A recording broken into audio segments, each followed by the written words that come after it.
What's up, everybody? Thralls here once again. I'm Necrotic Nick. I'm Jammin John. And we have yet another album review for you, and one that I've been anxiously anticipating because it's been a while since this band dropped something, and generally when this band drops something, it is kind of 100% their own. That is true. So we are going to go over the latest offering from Inter Arma, New Heaven. This also comes out on the 26th of April on Relapse Records. This band formed in 2006 in Richmond, Virginia. This is their fifth album of original material. They did put out a covers album, Garber's Day Revisited, in 2020, which was actually pretty awesome. Their own takes on a lot of really interesting song selections. Now, I have been a fan of this band since probably Paradise Gallows. That was the album that I just really got into. And describing this band sound is difficult. It is a blend of death metal, black metal, sludge metal, and post-metal, kind of all whirled together. I've been a fan of this band in passing. They always just appear on random playlists of bands I already really enjoy and listen to all the time. I guess that's the best way to put it. So while I don't know that I've sat through a full album until today, I've definitely heard a ton of Inter Arma. I mean, I can imagine they would pop up on numerous playlists. Again, this blend of styles is just sort of crazy. Way back in the early days of this channel, the Tommy and I reviewed their last album, Sulphur English, and that was a pretty wild listen itself. And this band does feature members of other bands as well. There's a member that is also in Wretched, and there's another member that is in Artificial Brain.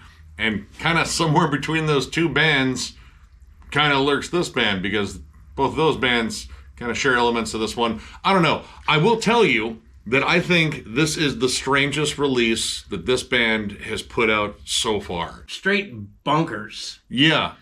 This is, I don't know. All right. First off, I will say that I think you have to listen to this entire album to really kind of get what it does, because it's really all over the place, but it oddly makes sense in the way that it flows. The opening track, the title track, is quite possibly the most bonkers song I think this band has ever written. It opens up with these squawky guitars that I don't even know if that's a real progression. I don't know. I mean, they're all atonal melodies and harmonies. I don't know. It's not even really a riff. It's just more like noise. Yeah, I feel like they're scattered notes, but when the second guitar comes in and they start playing together, they're doing counter atonal melodies. Yeah. And then you have these absolutely demonic shrieks on top of that, and insane drum work. The drum work on here, especially on the first half of the album, is exhausting.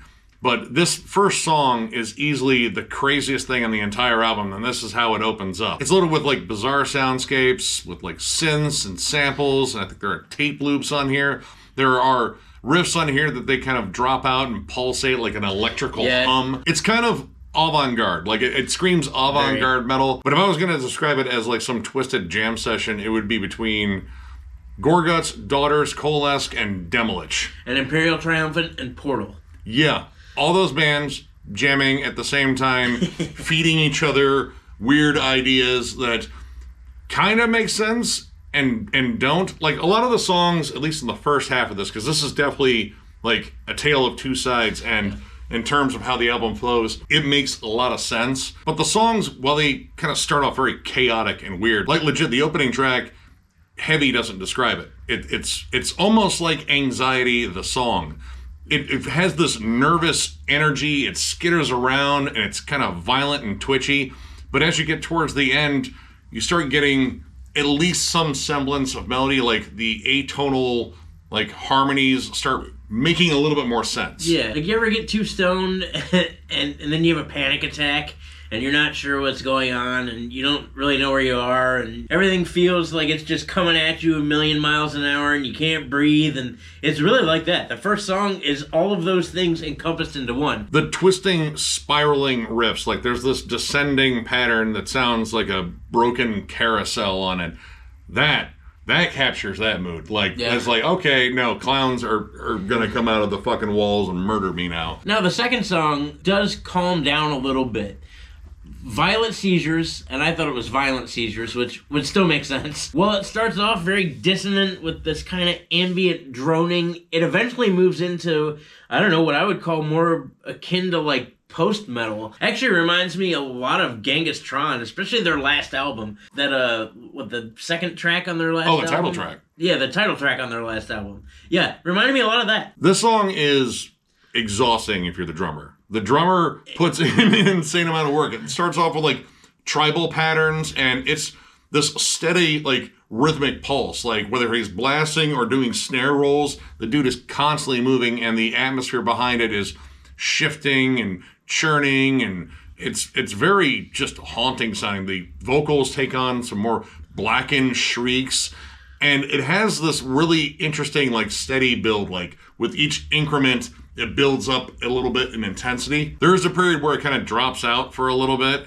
and then it kind of comes right back, but again, it comes back with kind of a melody. No matter how crazy a lot of these songs get, again, it's a lot of them in the first half are just really nuts. Bonkers. They come back frequently with just enough of a hook to kind of lure you in, because the rest of the time you are just kind of completely lost in this maelstrom. And I have to hand it to the mix and mastering here. It was done by Mike Allred of Across Tundras. This thing is unreal in terms of all the layers that are on here. Yeah, there's got to be a lot. We're not talking 1, 2, 3 Jello here. We're talking like 1, 2, 47 Jello. There's so much going on, especially in the first couple songs, that it's almost too chaotic to latch on to, yet somehow it's addictive. The levels are kind of odd in here. Like, they kind of shift around a lot, which kind of makes sense with this album and by extension this band. The drums are generally very forward the mix. They are very loud. They have a huge sound to them. And kind of the same with the vocals, too. The vocals are very up front, but the guitars tend to move around the mix. And there are a variety of different tones and effects. And then you have extra instrumentation. There's extra percussion, again, samples, tape loops. They just had noise listed on archives. They invited noise into the studio, and it played the noise. There's even a lap steel and a mellotron because they didn't have one on there yet.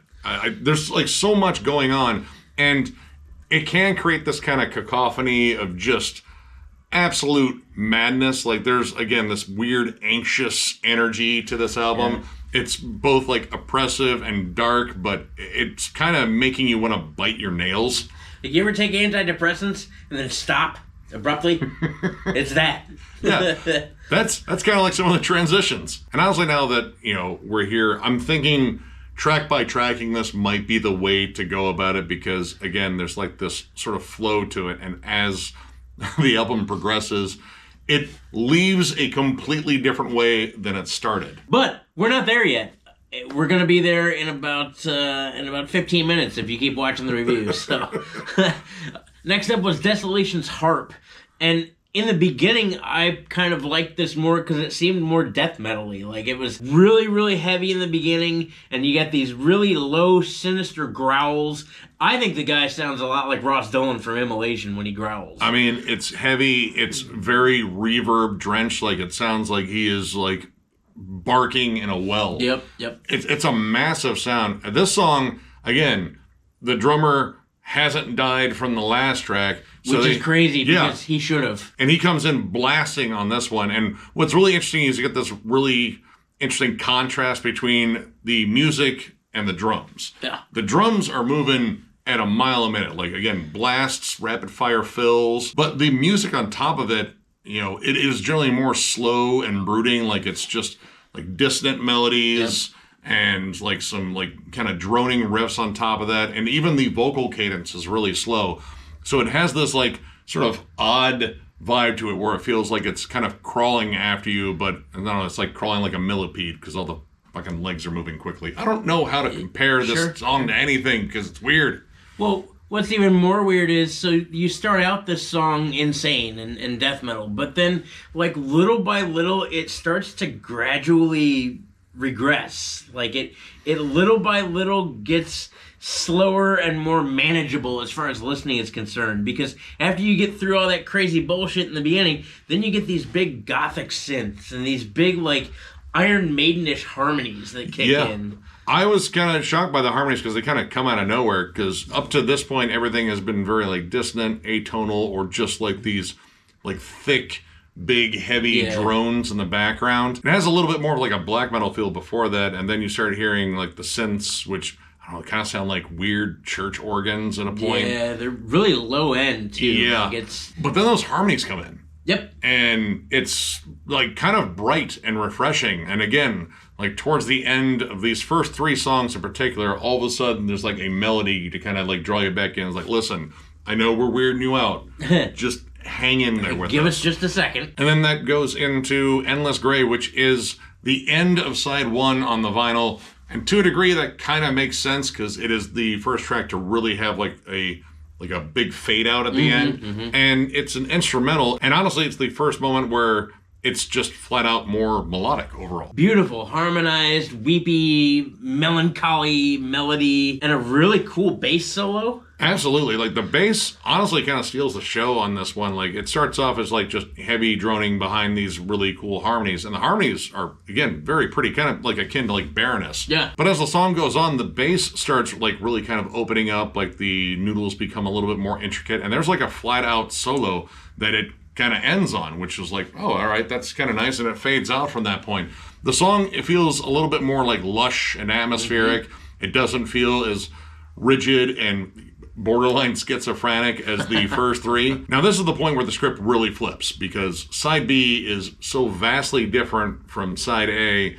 It's, well, I mean, all right, honestly, if you haven't been listening to Inter Arma for years, it sounds like a totally different band. But one could say that about Inter Arma going track to track, you know, on a lot of their albums. But I feel like a lot of their albums are less experimental than this, and they generally kind of like center in on particular sounds and, you know, particular kinds of riffs. This first track on the second side, Gardens in the Dark, doesn't really even open up with riffs. It opens up with pulsating gothic synths. And as the song goes on with its kind of slow rhythmic pulse, it sounds more like a goth rock song, like Sisters of Mercy, but like with like Pink Floyd in there, but like Animals Pink Floyd. Yeah, I compared it to like a shoegazy Typo Negative. It calms down a little bit, but instead of sticking with the brightness that was found on Endless Gray in those couple moments that they appeared, now it's more dark. Yeah, the song pretty much drags you by the neck right into the Heart of the Crow soundtrack.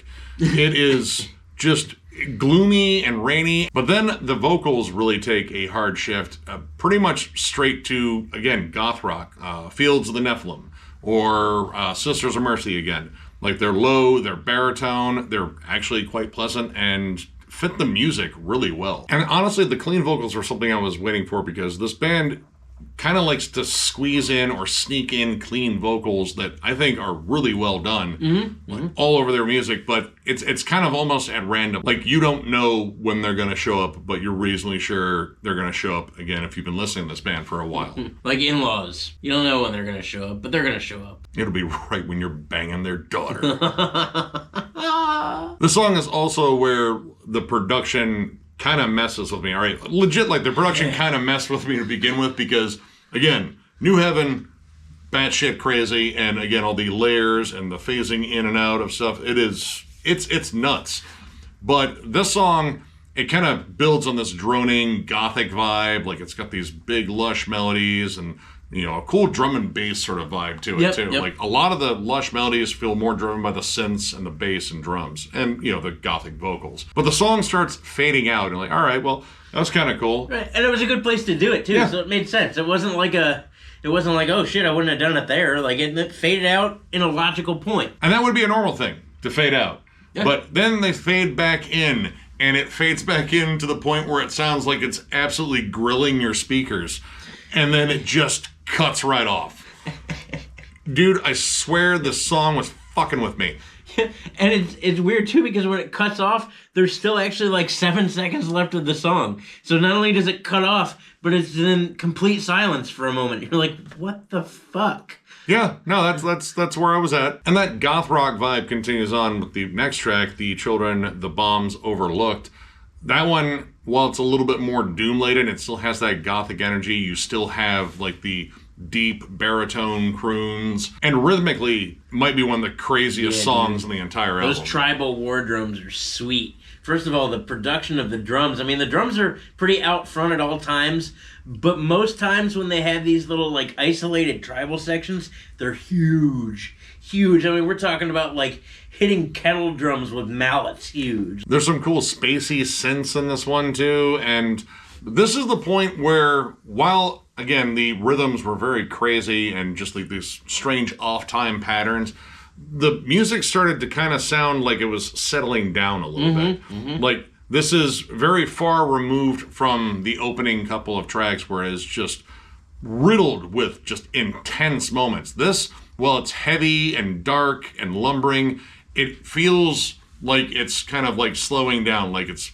losing steam, but not in a bad way, like not musically, because it's still very creative. In fact, the melodies, once again, near the end of the song, start getting really catchy. There's an awesome Death Doom breakdown on it, too. And I'll also say the riffs start getting a little bit more, like, traditional isn't the word either, but... I don't know. Normal? No. It's like the panic attack you were having, you're finally calming down and finally coming back to reality, and the music kind of shifts in that direction, too. Like, now that you're calm and peaceful, the riffs are more calm and peaceful, and when we're talking about full-blown, like, acoustic guitars, and just, like, alright, you made it, not gonna do that again, I'm gonna chill over here. Yeah, and by the time you get to Concrete Cliffs, like, again, it's a heavy song, but it's actually very soothing. You get a good balance of clean vocals and harsh vocals. It has this really cool, like, syncopated stomp with the sliding riff,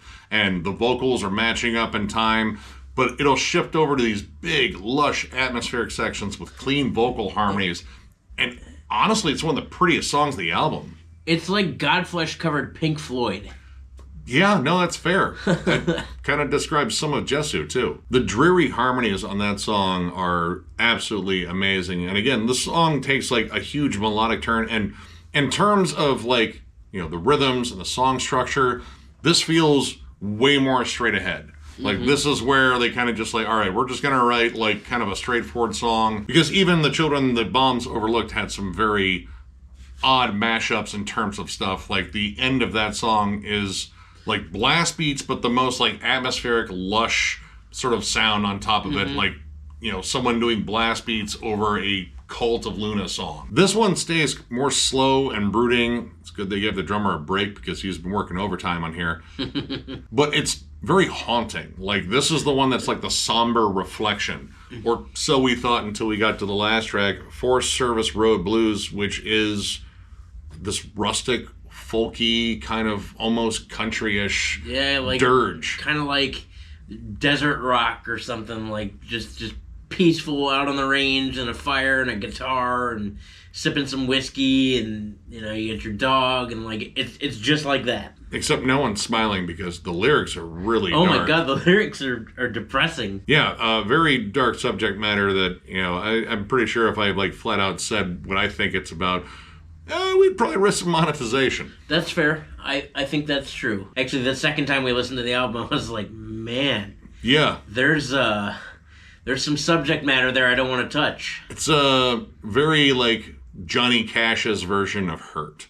Yeah. And somehow he made it sound more depressing than Trent Reznor. But here's the thing with the entire album. As this album went on, I felt like they were kind of taking the intensity and the weirdness down a notch with just about every song. Every song. Subtly. Yeah. And then kind of building up the melody and the, you know, more introspective moments with every song, too. It's also the same with the production, because while this starts off like a panic attack, it closes like kind of a calm exhale. Like, again, granted, it's a dark song, but, you know, the whole mood and vibe and just how, like, muted down everything it is. There's not a ton of layers on it. It's vocals, acoustic guitar, and a piano, and there might be, like, another guitar track on there, but compared to how it started, vastly different. And that's what kind of makes this, like, a really interesting listen, because it really feels like it tells a tale here. And I didn't have time to really pay attention to any of the lyrics, except for when he was actually singing, and those lyrics were really dark and haunting. But the whole vibe is like a journey, like a very dark journey. And that's the thing that kind of brings it all together, because like some of the stuff is just batshit crazy. Like I swear, like this whole album runs like a metal tribute to David Lynch's entire film career. It's a lot to absorb, I will tell you. And yes, I stand by my statement that this is the strangest album that this band has put out. And they're already very unique. Like, honestly, I can't think of a lot of bands to compare Inter Arma to directly before this album. And now with this album, I don't know. Like, it's a litany of different bands kind of blended together. But, I mean, honestly, it comes together pretty damn well. This is definitely a multiple listen album. Like, you can't take it all in on the first listen, and even in the second listen, you still don't really catch on. And if you skip a track, you're gonna fuck yourself up. Because not one track, I would say, sounds quite like the other. Like, there's definite similarities in the first 2 or 3 songs, but even so, if you really want to catch all of what's really happening, you have to listen to it as a whole. Like, you just have to. Yeah, I could compare a lot of individual parts of most of these songs to a ton of bands that I'm into.